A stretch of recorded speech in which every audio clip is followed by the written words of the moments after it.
दोस्तों, आज हम आपको दिखाएंगे एप्पल में लगने वाले एप्पल स्कैब को, जिसको माइक्रोस्कोप के सहायता से हम आपको दिखाएंगे इसके फंगस किस तरह होते हैं।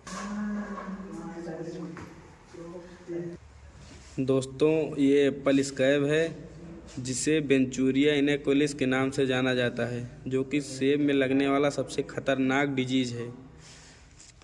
तो दोस्तों, हमारी ये जानकारी आप सबको कैसी लगी? धन्यवाद।